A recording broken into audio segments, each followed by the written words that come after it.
Please subscribe, and if you can afford it, PayPal, so that guy gets paid.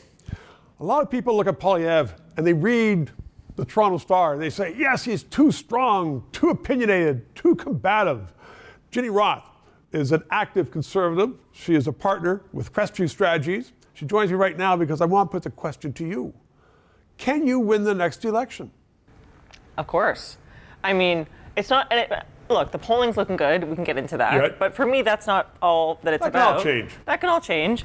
I think Poilievre's combative spirit is his biggest strength, with some caveats. So I wrote a column for the National Post when we were just approaching the leadership, just as Aaron O'Toole had been kicked out by his own caucus. And I basically said Conservatives have to get up off the mat and fight. And fight for what they actually believe in, and match the anger that's out there. People are very upset. People are unhappy. They feel like they can't get basic services from government, despite the fact that they pay taxes. And more importantly, and I think more acutely, they've done everything they're supposed to do. They worked hard, they went to school, they got a job, and their paycheck gives them nothing. They can't afford a house, they can't pay, if they do, they can barely afford their mortgage, they can't buy groceries, they can't put gas in their car, and so they're angry, and I think they want a leader who can match and understand that anger, but channel it into something more powerful. But you've been in politics a long time, Gina, and you know as well as I do, an angry leader does not necessarily win elections. It's going to attract some angry people, yes. Yeah, so I think that's the caveat. And if you've observed Poilievre recently, I think what he's really been trying to do is say, like, I'm going to capture this anger, reflect it back to you a little bit, and channel it into hope. And channel it into a more optimistic version of the story, which is, here's where we can go, here's how we can fix it, and here's how everyone can feel proud of the country again and be happy with their lot in life. Okay. And I think that's why the polls are shifting and you're seeing a lot more support. Let's deal with this new party that some Conservatives are picking up. Some guy from New Brunswick is going to be the leader, at least the interim leader.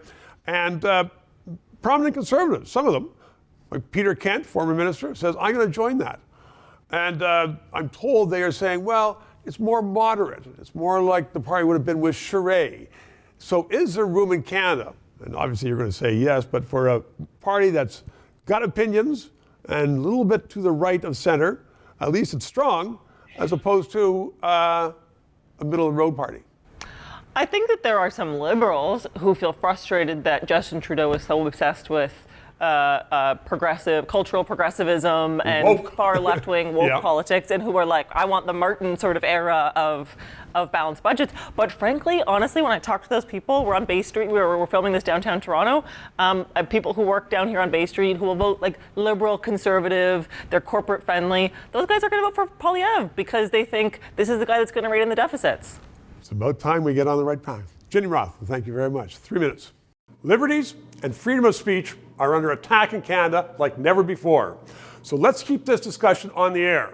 PayPal, write a check, and please include your address so I can write a thank you letter to you. And ask your friends, please subscribe. It's important to keep this on the air. And thank you.